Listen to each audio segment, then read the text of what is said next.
이상근 치료에 있어서 가장 문제가 되는 것이 정말 이상근이 증후군이 정말로 있느냐. 정말 그런 네. 질문 많이 들어오죠. 네. 그 다음에 두 번째는 근데 진단되면 뭐하냐, 치료가 힘들다.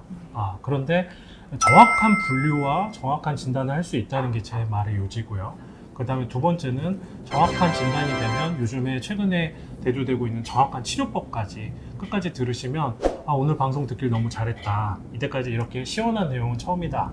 그런 말씀 드릴 수 있도록 한번 최선을 다해보도록 하겠습니다. 제목 그대로 이상근 치료법 끝판왕 알려주셔야 돼요. 네. 보스 오늘 만나고 가시죠. 네. 1999년도입니다. 지금 거의 22년 전쯤에 이상근 증후군이 아니라 이거를 심부에 있는 둔부 근육의 증후군 총체로 용어로 대체해야 된다는 그런 제안들이 나오기 시작했습니다.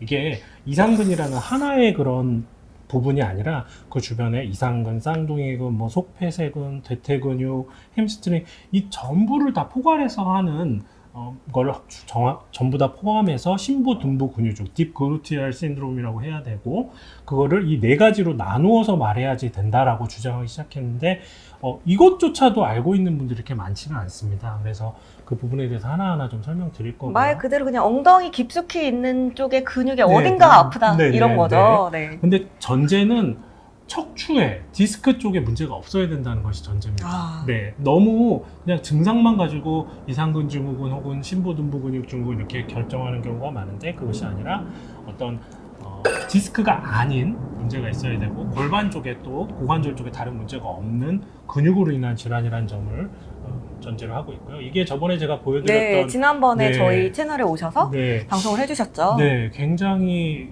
좀 뜨거운 반응을 얻었습니다. 그래서 한 4만 명 정도 가까이 그 환우들이 봐주셨고, 실제로 이걸 보고 전국에서 환자들이 많이 찾아오고 있습니다. 그래서 그 환자들에게 실제 도움을 주었고, 호전된 케이스까지 한번 좀 알려드리도록 하겠습니다.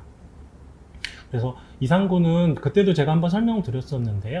이렇게 뒤쪽에 존재하면서 원래는 고관절을 외양시켜주는 건데, 얘네들을 굽히게 되면 그 고관절을 내양시키는 방향으로 기능의 역전, 기능이 바뀐다라는 개념으로 이때까지 이 질환을 설명해 왔었는데요.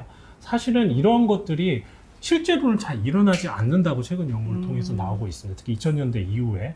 그래서 아까처럼 그런 기능의 역전이 일어나기 때문에 지금 그림 보시면 이게 비둘기 모양의 스트레칭이나 다리를 양반다리처럼 올리고 숙이는 이런 스트레칭을 하면 그런 것들이 풀린다라고 우리가 많이 가르쳐왔고, 실제로 지금도 유튜브 영상이나 많은 소개 영상에서 보면 이것이 이상근 스트레칭이라고 굉장히 많이 알려주고 있거든요. 근데 사실 이것은 좀 디스크를 오히려 유발할 수 있는 여지가 있고, 아까 말씀드렸듯이 그런 기능의 역전이라는 것 자체가 일어나지를 않기 때문에 이것이 어쩌다고요?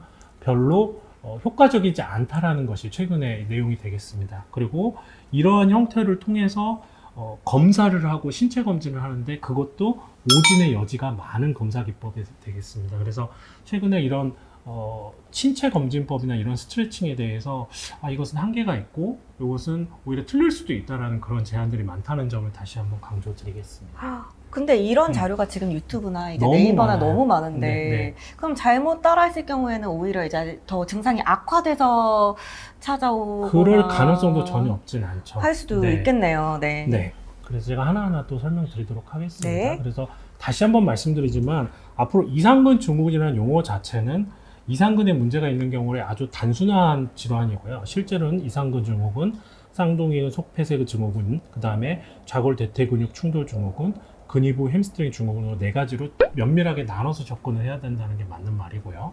이 모든 걸 다 합쳐서 심부둔부 근육 증후군으로 앞으로는 대체해서 부르는 것이 맞다. 이것이 최근 리뷰 논문과 의사들의 중지를 모은 결론이 되겠습니다. 그래서 보시면 아까 제가 말씀드렸던 이상근이 요게 되겠고요. 이 이상근이 비우되거나 단단해지면서 이 파란색 좌골신경을 누르는 것이 이상근 증후군이 되고요. 그 다음에 여기 보시면 쌍둥이근 위아래에 있는 쌍둥이근, 그 다음에 속폐쇄근, 이쪽 위에 있는 좌골신경이 압박되는 것을 우리가 아까 말씀드렸던 그 쌍둥이근 속폐쇄근 증후군이라고 말씀드릴 수 있고요. 이 뒤에 요 부분을 이렇게 잘랐을 때 여기가 좌골 부분인데요. 여기는 허벅지 뼈고요. 요 사이에 대퇴사두근하고 좌골신경 사이에서 충돌하는 이것을 좌골대퇴 근육 충돌 증후군이라고 한답니다. 거기가 여기 골반에 튀어나온 부분을 네, 이렇게 자른 걸까요? 이해하시면 돼요. 지금 엉덩이 우리 앉아 있잖아요. 엉덩이 앉아 있을 때 그 의자에 닿는 부분이 좌골이라고 보시면 됩니다. 그 부위하고 좌골신경 사이에서 충돌되는 것이고요. 마지막으로 햄스트링이 올라와서 이 좌골에 부착하거든요. 이 부위에. 여기에 어떤 물리적인 문제로 인해서 발생한 증후군, 이렇게 네 가지로 분리해서 이해를 해주시면 될 것 같습니다. 그래서 이상근 증후군에서 보이는 이런 전형적인 증상이 이상근 증후군에서만 보이는 게 아니라 아까 말씀드린 네 가지에서 전부 다 일어날 수 있기 때문에 그 네 가지를 좀 분리해서 진단을 하고 접근하는 것이 필요하다는 것. 그러니까 우리가 지금 뭐 똑같이 이상근 증후군이라고 말하지만 이상근 증후군이라는 것을 포괄적으로 생각하지 말고 앞으로는 이상근에만 있는 걸로 또 하고 더 깊이 들어가 있는 거 아래에 있는 부분 다른 거에 충돌 이걸 하나하나 좀 나눠갈 필요가 있다라고 말씀드리도록 하겠습니다. 그래서 이게 저번에 제가 말씀드렸던 내용의 요약본인데요. 옛날에는 이런 기능이 역전이 굉장히 될 거라고 생각해왔고 그거에 의한 검사, 치료, 스트레칭 이런 것들이 다 제시되어 왔지만 결론은 이렇습니다. 이상근 증후군이 있냐 없냐라고 만약에 물어보시면 네. 있기는 있다. 근데 굉장히 과하게 많이 진단되거나 아니면 전혀 진단이 안 되거나 어중간한 게 중간이 아니라 정확한 진단이 아니라 지나치게 너무 임상적으로 너무 넘겨짚어서 많이 진단을 하거나 아니면 거꾸로 전혀 이런 질환에 대해 생각지도 못하고 진단을 못하는 이런 양극단의 상황에 놓여져 왔다. 그렇게 이해하셨고 그리고 실제로 저 스스로도 이상근 증후군이라고 환자가 저 이상근 증후군 같아 하고 들어와도 그 중에 10명 중에 8명은 아니라고 저도 생각을 하거든요. 그러니까 실제로 과잉 진단되고 있는 것이 사실이다. 그렇게 생각하고 있답니다. 네, 지금 진짜 설명하기 어려운 내용이군요. 네, 이렇게. 네. 그렇죠. 아마 이 내용을 처음 듣는 의사 선생님들도 분명히 있을 겁니다. 그리고 선생님, 네. 넘어가기 전에 네. 김미라님께서 골반근처의 통증은 주변 근육의 문제와도 깊은 연관이 되어 있을까요? 이렇게 질문 주셨는데. 네, 당연하죠. 당연한 지금 거죠. 말씀드린 이 모든 것들이 이상근, 주변 근육, 뭐 대퇴사두근, 햄스트링 다 골반을 이루는 근육들과의 관계고 그런 근육들이 비호되거나 단단해지면서 신경을 자극하고 악순환을 일으키고 압박을 일으키고 그다음에 혈액순환의 장애를 일으키고 신경병성 통증을 일으키는 하나의 어떤 체인 같은 사슬 같은 구조로 되어 있어서 그 말은 맞는 말이다고 생각이 듭니다. 네, 그럼 어떻게 정확히 진단을 할까요? 우선 진단이 가장 중요하겠죠. 실제로 이상근 증후군이 아닌데 이상근 증후군을 치료하는 것도 어폐가 되고요. 그래서 아까 말씀드렸듯이 이게 저도 이 논문을 찾아보면서 깜짝 놀랐는데 보니까 우리나라 성남에 있는 그 분당 서울대학교 병원에서 쓴 리뷰 논문이더라고요. 그러니까 어떤 분들이 다른 서울대 교수님의 그 이야기 때문에 이상근 증후군이라는 병은 아예 없다 이렇게 생각하시는 분들도 있는데 실제로는 이것이 굉장히 존재하는 질환이고요. 더 정확하게 분류해서 잘 진단하면 찾을 수 있는 질환입니다. 그래서 이것이 애매한 것이 아니라 찾을 수 있다라는 점을 저는 강조하면서 오늘 실제로 좀 시원하게 설명드리도록 하겠습니다. 이게 저번 시간에 설명드렸던 건데요. 근전도 검사라는 것이 있습니다. 이 신경을 따라서 전류를 흘려보면 막히는 데서는 막히고 전도 속도, 정도를 가지고 신경에 문제가 있는지 없는지 알아낼 수 있는 제각각 의사들이 할 수 있는 가장 좋은 진단법 중에 하나인데요. 이걸 통하면 정말로 MRI상에 보이지 않는 부분까지도 근전도 검사로 이상근 증후군이나 아까 말씀드렸던 둔부 근육 증후군의 아류들을 전부 다 찾아낼 수 있다고 되어 있습니다. 침전도 검사까지 찔러서까지도 알 수 있고요. 근데 이게 왜 중요하냐면요. 여기 맨 처음에 보시면 MRI 같은 영상학적 진단법을 하잖아요. 안 나오는 경우가 많아요. 이거는 물리적인 압력이기 때문에 물론 MRI 찍어서 선명하게 나오면 좋죠. 오히려 확인이 되니까. 이따가 설명하겠지만 MRI도 종류가 여러 가지인데 우리도 카메라 여기 저희 찍으시는 PD들도 보면 카메라가 고해상도 카메라가 있고 네. 저해상도 카메라가 있잖아요. 그래서 고해상도 카메라는 MRI는요 3T 테슬라라고 하는데요. 저희가 보통 사용하는 MRI는 1.5 테슬라 정도의 해상도를 갖습니다.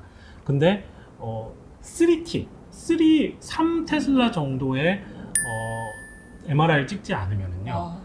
이 신경 주변에 이런 포착이나 이런 문제들이 확인이 안 된다는 의견들이 굉장히 많습니다. 근데 3T 테슬라는요 거의 대학병원 수준에만 있습니다. 아니면 좀 그래도 어느 정도 규모가 있는 종합병원. 근데 일반적인 MRI를 찍어서 안 나왔다고 해서 그것은 못 찾은 것일 수도 있다는 점을 제가 다시 한번 안내해드리고요. 그래서 이 근전도 검사를 통해서 특히 H반사라는 거를 통해서 알아낼 수가 있습니다. 그냥 그 정도까지만 아시면 돼요. 막 이거 내용을 다 이해하실 필요는 없고요. 환자를 그냥 다리를 쫙 펴고 검사를 하고, 두 번째는 우리가 아까 이상근 증후군을 일으키는 동작이 있다 그랬잖아요. 무릎을 많이 굽힌달지 그런 자세를 취하고 H반사를 검사를 해보면 갑자기 속도가 확 느려집니다. 예, 그래서 시간이 지체가 되거든요.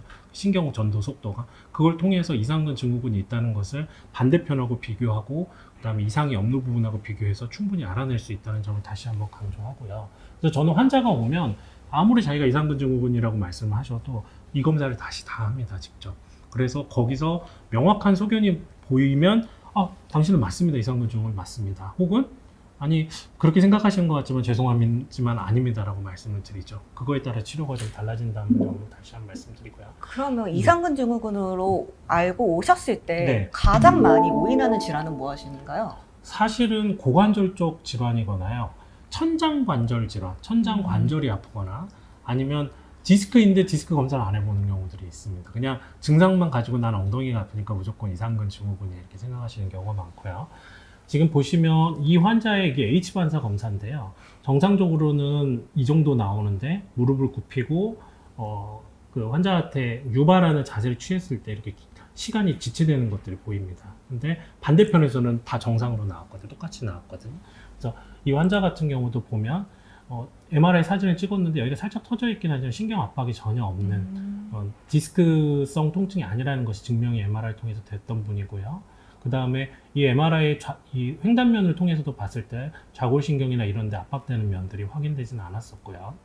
그래서 이 환자 같은 경우는 왼쪽 엉덩이가 아파가지고요. 지금 보시면 좌골신경하고 아까 그 쌍둥이 근육, 속폐쇄근 그 깊은 곳에 있는 근육까지 제가 초음파로 보고 정확히 위아래를 다 보톡스를 200유닛, 그러니까 한 앰플을 다 놔드렸어요. 엄청 많은 양이거든요. 그러니까 지금 결국은 신경이라는 것을, 좌골신경이라는 큰 신경을 이상근이나 이 속폐쇄근 같은 이런 심부에 있는 근육들이 꽉 압박해서 생기는 질환이잖아요. 그래서 얘네들이 힘을 빼주는 거죠, 보톡스를 통해서. 그러면 압박이 풀리면서 좌골신경의 여러 가지 물리적인 통증이나 신경평성 통증이 좋아지게 하는 건데요. 이분 같은 경우는 저걸 하고 나서 너무 좋아져가지고요. 정말 10년 동안 앓던 것이 너무 사라진 것 같아 너무 고맙다. 그런데 내가 원래 통증이 10개였으면 2, 3 정도는 좀 남은 것 같다 해서 뉴로프롤로라는 게 있습니다. 신경프롤로라 그래가지고 신경 주변에다가 수압 박리술이라 그래서 포도당, 고농도의 포도당을 써서 신경을 재생하는 치료법이 있거든요. 제가 뒤에 또 소개할 건데요. 그거 하고 이상근 스트레칭 운동 이렇게 해서 지금 한 3, 4회 정도 치료하셨는데 새 삶을 사는 것 같다고, 너무 고맙다고 하시는 그런 여자분의 케이스가 되겠습니다. 그럼 이런 분들의 경우에는 보톡스가 일정 기간만 효과를 볼 수 있다고 알려져 있는데 그 이후에는 또다시 보톡스 치료가 네, 필요할 수도 있습니다. 이루어져야... 근데 뒤에도 제가 말씀드리겠지만 보톡스의 장점이 두 번째, 이제 3개월 이후에 할 수가 있는데요. 두 번째 했을 때도 효과가 있습니다. 할 때마다. 그 점이 가장 고무적인 점이 되겠고요. 네, 그리고 선생님, 저 H 검사를 할 때 요추신경 문제인지 이상근 문제인지 정확히 알 수 있나요? 네, 근전도도 정확히 나옵니다. 네, 그래서 허리부터 신경이 눌리는 건지 아니면 이상근이나 심부둔부 근육 이하로 눌리는 건지는 심전도 검사, 근전도 검사를 통해서 완벽하게 구분할 수 있습니다. 그 부분은 이제 의학적인 내용이니까 그런 환자분들은 할 수 있다만 알고 계시면 될 것 같고요. 진단의 의사 선생님께서. 네. 두 번째도 보시면 이 환자분도 H반사가 이렇게 갑자기 뒤로 길어지는 게 보이죠. 그래서 이분도 굽혀고 검사를 했을 때 길어지는 게 확인됐고, 이분 남자분이셨는데 이분도 약간의 디스크가 있긴 하지만 환자분의 증상을 설명할 정도는 아니었습니다. 그리고 이분은 심지어 이게 혈관의 문제인가 싶어서 CT로 혈관 조영술까지 하셨던 분이고요. 고관절, 초음파, 엑스레이 사진까지 다 찍었는데 다 이상이 없었습니다. 이분은 오른쪽이 아팠는데 아까 여자분하고 똑같이 위아래 화학적 근이완술을 해줬고요. 이거 하고 나서 이분도 너무너무 행복하다고 그렇게 하시고, 이후에 지금 한지 얼마 안 되셨는데 저하고 신경 프롤로 치료를 매주 하기로 그렇게 계획이 되어 있는 상태랍니다. 그리고 그래서 아까 말씀드렸듯이 수술을 하는 경우에도 결국은 이 이상근이라는 이걸 잘라내거든요. 그거를 외과적 신경 박리술이라 하는데 결국 압력을 분리하고 유착됐던 신경을 이렇게 부풀려 주는 건데 그 주변을 떼어내는 건데요. 그거를 수술을 하지 않고 어떻게 할 수 있다고요? 바로 신경 수압 박리술이라는 것 통해서 포도당을 넣어서 신경 주변에 박리를 해내는 거죠. 그렇기 때문에 저는 압력은 보톡스로 제거하고 유착된 것들을 풀어주는 것은 신경 프롤로 주사를 통해서 회복을 돕는다. 이것이 제 치료의 핵심이 되겠습니다. 보면 아까 말씀드렸던 이 네 가지 근육의 위치에 따라 다른데요. 네 가지 다른 질환에 대해서 조금 더 설명드리도록 하겠습니다. 좌골 대퇴 근육 충돌 증후군이라는 건 굉장히 생소하고 잘 안 들어보셨을 텐데요. 이것도 심부 등부 근육 증후군의 일종이고요. 보시면 여기를 이렇게 횡단을 했을 때 이게 좌골이고요. 그 다음에 이게 대퇴골이고 이게 대퇴 근육인데 그 뒤에 좌골신경이 들어있으면서 이 안에 충돌이 일어난다는 겁니다. 근데 이것도요, 아까 써있지만요, 3T, 예, 3테슬라 이상의 고해상도 MRI 사용하지 않으면 안 나옵니다. 그러니까 우리가 1.5 테슬라 MRI 찍어서 괜찮네요 하고 넘어갈 수 있는 여지가 굉장히 많은 질환이고요. 예, 그리고 자세히 보지 않으면 여기도 보시면 오른쪽은 이 신경이 지나가는 공간이 넓고 색깔이 좋은 데 비해서 여기는 색깔의 헤지니스가 이렇게 하얗게 되어 있는 것으로 확인이 됩니다. 이것도 3테슬라에서 확인되기 때문에 MRI상에서 정상이라고 해서 그게 확실히 정상인지에 대해서는 다시 한번 고민을 해봐야 되고요. 이제 근위부 햄스트링 증후군은 조금 더 물리적인 이유인데요. 우리가 킥 같은 거, 달리기 같은 거 많이 했을 때 햄스트링이 부착하는 이 좌골 부위가 뜯어지면서 주변의 염증성 반응을 통해서 생기는 건데요. 이것도 MRI에서 안 나오는 경우가 많습니다. 예. 그래서 3분의 2 이상 MRI에서 이상이 없다고 나오는데 어떻게 찾아내요? 근전도 검사를 통해서 전도 이상이 있으면 신경이 자극이 되구나, 이렇게 어떻게 보면 영상이 아닌 근전도 검사나 물리적 원인을 찾아내는 거기 때문에 사실은 MRI보다는 근전도 검사가 더 확진에 있어서 우위성을 갖는다고 그렇게 말씀을 드려요. 근데 잘 검사를 안 하셔요. 그리고 너무 우리가 영상 위주의 의학을 하고 있기 때문에 이 기능적인 것들을 보는 이런 근전도 검사 정보가 꼭 필요하다는 점을 다시 한번 강조드리고요. 여기도 보면 이 햄스트링에 부착한 이쪽이 정상인데 보시면 색깔이 이렇게 변해 있죠. 이것들이 바로 좌골신경이거든요. 근데 근위부 햄스트링 증후군 같은 경우는 저는 굳이 MRI 찍자고 안 하는 게 최근에는 고해상도 초음파가 생겨가지고요. 초음파로도 네, 다 초음파로도 확인이. 이 정도면 양측을 동시에 봐서 해결할 수 있다는 점을 다시 한번 안내해드리고요. 보통 네. 이쪽이 아프다 그러면 네. 환자분들이 많이 가는 곳이 처음에 정형외과를 많이 찾지 않나요? 그렇죠. 네, 뭐 정형외과, 신경외과들은 네, 많이 정형외과나 찾으시죠. 신경외과. 네. 그래서 많이 들렀다가 오시죠, 제약과 쪽에는. 네. 그리고 이제 근전도 같은 경우에는 이제 보통 근전도는 재활학과에서 주로 많이 하기 때문에 많이 이제 돌아서 오시는 경우들이 좀 많은 것 네, 같습니다. 아까 말씀해주신 심부, 등부 증후군의 네 가지는 이제 근전도 검사가 가장 정확한 검사고, 네. 이제 재활의학과에 오셔서 근전도 검사를 통해서 정확한 진단을 내릴 수 있다. 네. 이런 게 맞죠? 네, 오늘 그리고 심부, 등부 근육 증후군도 아까 말씀드렸듯이 한 4가지 정도로 나뉜다. 우리가 알고 있는 이상근 증후군은 좀 막연한 너무 뭉뚱그린 표현이고, 이상근 자체로 인한 것, 그 다음에 심부에 있는 쌍둥이근이나 폐쇄근으로 인한 것, 또 대퇴근육으로 인한 것, 햄스트링으로 인한 것, 이렇게 4가지로 나눠서 그 별로 치료 방법과 접근이 좀 달라져야 된다 말씀을 좀 드리도록 하겠습니다.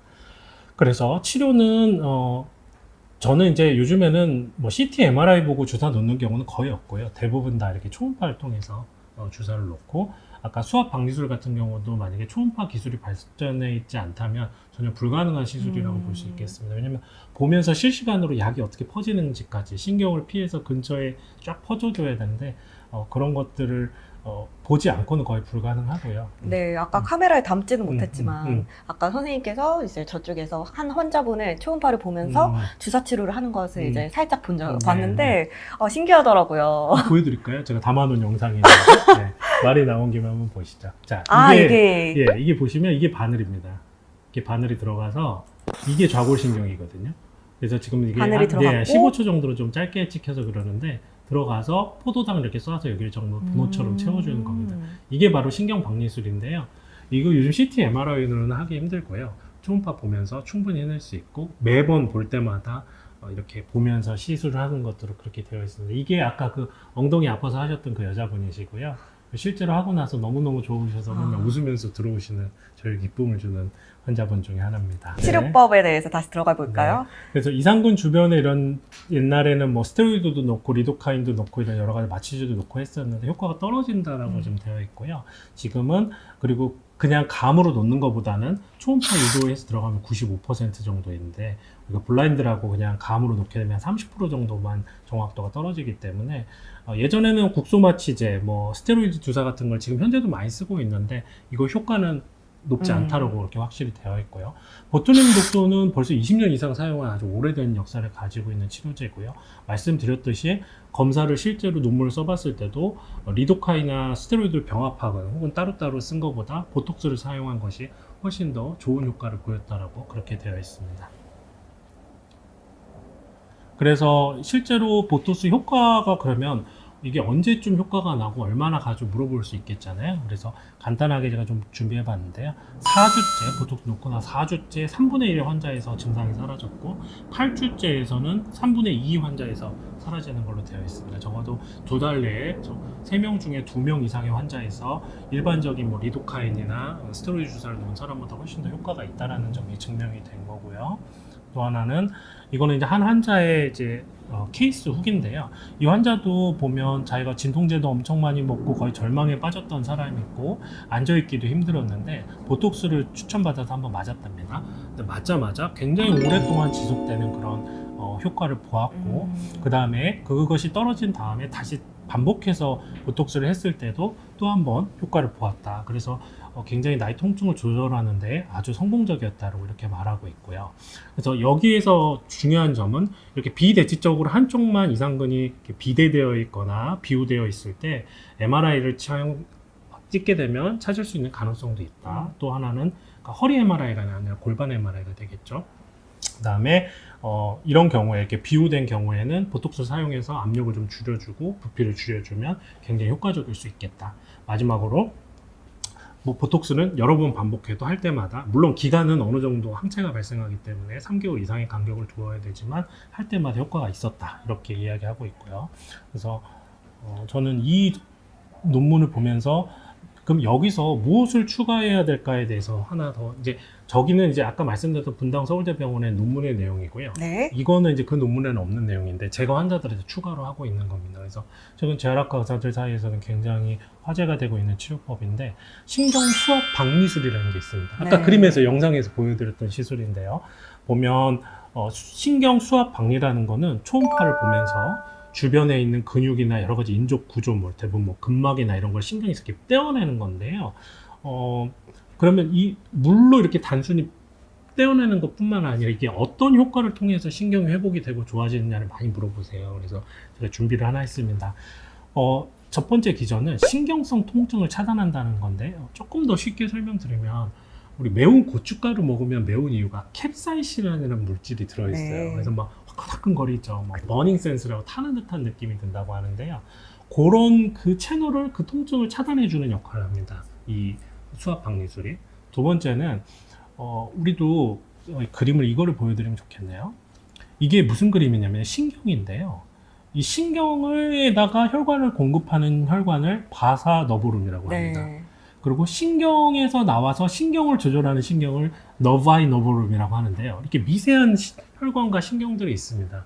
이런 것들을 이렇게 쟤네들이 막혀 있거나 유착되어 있는 것을 풀어주는 역할을 하는 거죠. 그래서 쟤네들이 포도당이 부족하고 산소가 부족한 것들을 들어가서 박리해서 이게 고농도의 포도당 그 자체이기 때문에 해결이 되는 거고요.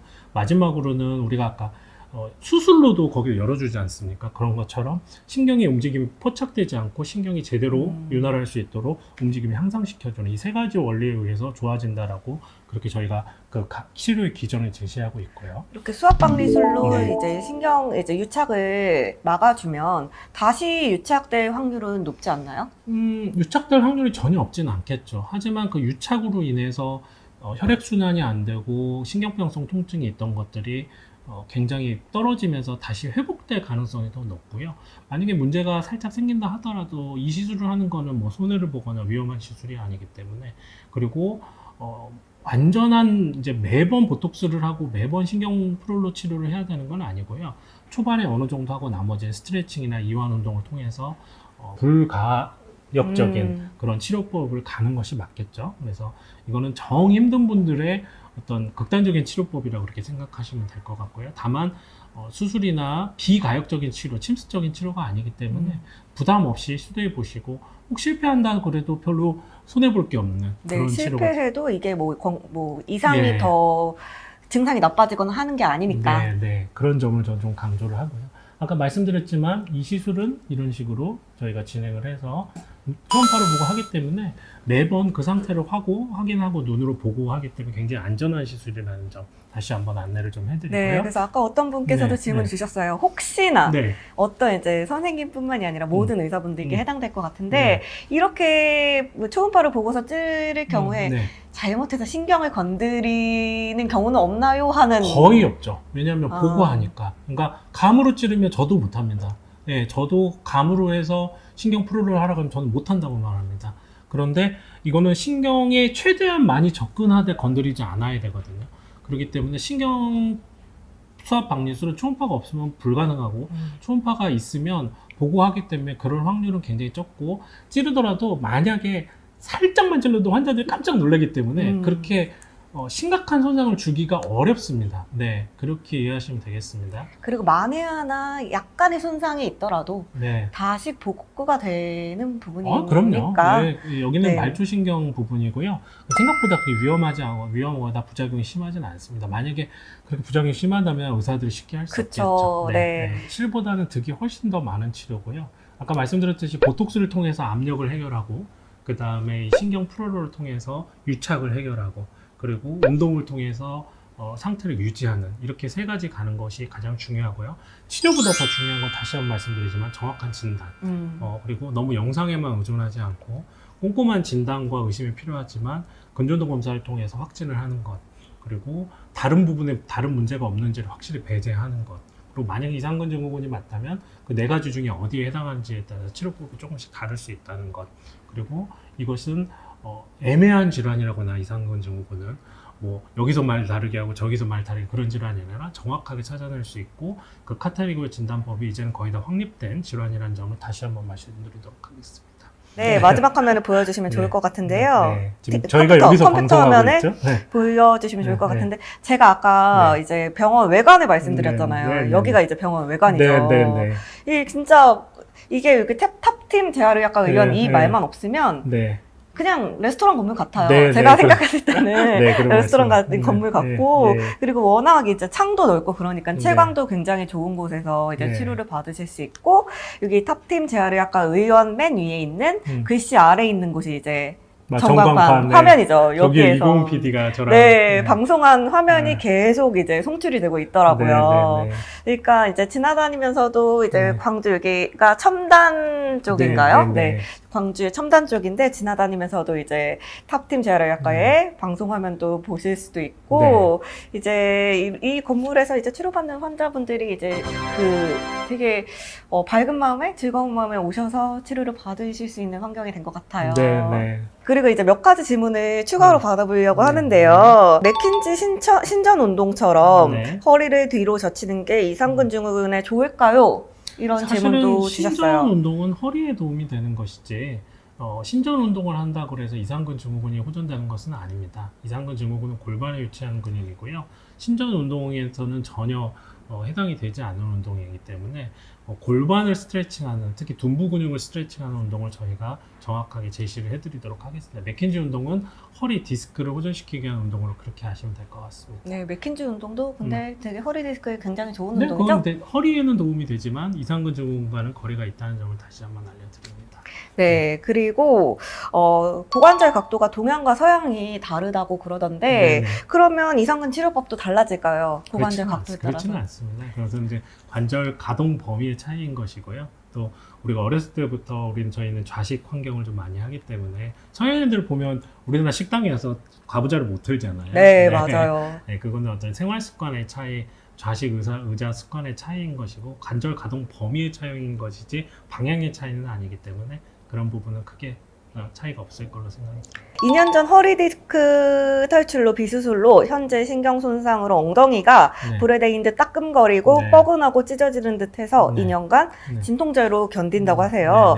네, MRI는 흡수됐는데 신경 손상은 회복이 안 돼서 네. CRPS로 넘어갈 수 있을까요? 라는 우려를 말씀해 주셨어요. 네. CRPS는 이제 손상을 당하기도 하고 안 당한 부위에 좀 정말로 신경병성 통증이 생기는 걸 말하는데요. 지금같이 좀 명확한 병변이 있는 경우에는 시간이 가면서 좋아지는 경우가 좀 많긴 한데, 본인이 이제 CRPS라는 것을 인지하고 언급을 하실 정도면 통증의 정도가 굉장히 심한 분이실 겁니다. 그래서 이런 분들한테 사용할 수 있는 방법 중에 하나가 디스크성 통증이지만 해당 부위에 보톡스 치료를 해보는 것도 하나의 방법입니다. 최근에는 CRPS에도 보톡스를 굉장히 많이 사용하고 있고요. 보톡스가 근육만 막아주는 게 아니라 통각, 그러니까 감각신경도 차단하기 때문에 CRPS 같은 하루하루 버티기 힘든 분들한테 롱 레스팅, 아주 오랫동안 네. 지속하는 감각 차단 효과가 있고요. 심지어 보톡스를 암 환자들한테도 쓰기도 합니다. 그렇기 때문에 암 환자들 암성 통증에도 사용할 수 있기 때문에 CRPS 환자들한테 손해볼 게 없는 치료이기 때문에 늘 말씀드리지만, 예를 들어서 뭐 수술을 하거나 뭘 했는데 효과가 없으면 굉장히 후회가 되는데요. 이거 같은 경우에는 회복이 되고 큰 몸에 무리가 안 가는 거기 때문에 그런 방법들도 한번 고려해 보시면 좋을 것 같고, 신경 프롤로도 한번 주변에 하는 곳들이 많이 제 주변에 재활학과 의사들이나 동료들이 많기 때문에 알아보시면 쉽게 찾으실 수 있을 거라고 생각이 듭니다. 네, 재활의학과를 빨리 방문하셔서 이런 치료들 받아보셨으면 좋겠습니다. 그리고 선생님 보시는 그 신부등부 증후군 중에서 이런 진단되신 분들 중에서 종아리나 발에 전기 같은 느낌이 올 수도 있나요? 그럼요. 아까 제가 그림을 한번 보여드린 바 있을 것 같은데, 화면을 한번 보여주시면 신부등부 근육 증후군이 절대 엉덩이에만 생기는 게 아니고요. 종아리 통증도 전체의 60% 가까이 존재합니다. 그리고 앉거나 쪼그릴 때 악화되고, 다리를 꼬고 앉을 때, 그 다음에 말초신경 징후, 사타구니부터 허벅지 뒤쪽까지, 그러니까 주로 둔부에 많이 생기지만 거의 디스크하고 비슷한 양상으로 종아리 이하로 허벅지 뒤로 다 타고 내려갈 수 있기 때문에 어떤 그 신부 둔부 부위에서 포획되고 유착된 증후군이라고 보시면 되지, 증상이 거기에만 한정된 건 전혀 아닙니다. 그래서 디스크하고 구별이 굉장히 어려울 정도로 전체적으로 다 나타날 수 있습니다. 네, 전기 나는 느낌이 올 네, 수도 네, 있다. 손가락 관절염, 퇴행성 관절, 손가락 변형되는 분들이 굉장히 많습니다. 네. 근데 병원에 가면 뭐 약을 준다거나 특별한 방법이 없다거나 수술도 힘들다거나 해서 굉장히 포기하시는 분들이 많은데요. 그런 분들에게 드릴 수 있는 아주 굿뉴스, 약물이나 수술 없는 손가락 관절염 치료와 그 보조기에 대해서 좀 안내해드리고요. 제가 이거 국내 총판 특허권과 그 상품권 뭐 이런 것들 다 가지고 있거든요. 그래서 최근에 이거 관련해서 새로운 특허도 냈고요. 그래서 그런 것까지 하나하나 새로운, 한 번도 들어보신 적 없는 그러나 제 유튜브 영상을 통해서는 이미 장안에 화제가 되고 있는 내용에 대해서 한번 설명드리도록 손가락 관절염에 네, 대해서 네. 또 두 번째 시간은 어떤 내용, 누가 오시나요? 두 번째는 그 글로벌 케어라는 의료 NGO 단체에서 그 모로코, 모리타니아, 그 북아프리카 쪽에서 주로 활동하시는 외과 의사 선생님, 제 선배님을 모시고 그쪽에서 얼마나 공중보건이나 그쪽에 환우들을 위해서 기여하는 활동을 하고 계신지, 뭐 결핵 사업부터 그분이 그 이태석 신부님이라고 아세요? 이태석 신부님은 알죠. 네. 그 울지마톤즈에 나왔던 그 신부님의 이름으로 새로 제정된 또 봉사상이 있습니다. 그 상을 또 수상하신 분이셔요. 그래서 6월 6일 날, 사실 그분도 아파서 들어오시는 건데 6월 4일 날 공항에 들어오신 분을 제가 이렇게 딱 잡아채가지고 먼저 방송하시고 치료받으세요. 이렇게 실례지만 그렇게 하시는 거여서 저희가 아주 어렵게 모시고, 지금 모로코에서 입국하자마자 그 바로 북아프리카 순회 공연을 마치고 온 분을 붙잡아서 바로 네, 마지막으로 너무 감사드리고요. 이제 제 방송이 이상근 증후군으로 힘든 분들에게 위로와 희망을 드릴 수 있으면 좋겠고요. 이분들에게 필요한 새로 제안된 그런 영상도 저희가 녹화를 통해서 올리도록 할 테니까 관심을 가지고 지켜봐 주시길 부탁드립니다. 네. 네, 그러면 저희는 여기서 인사를 드리도록 하겠습니다. 여러분 지금까지 시청해 주셔서 감사드립니다. 여기는 탑팀 재활의학과였습니다. 감사합니다. 감사합니다.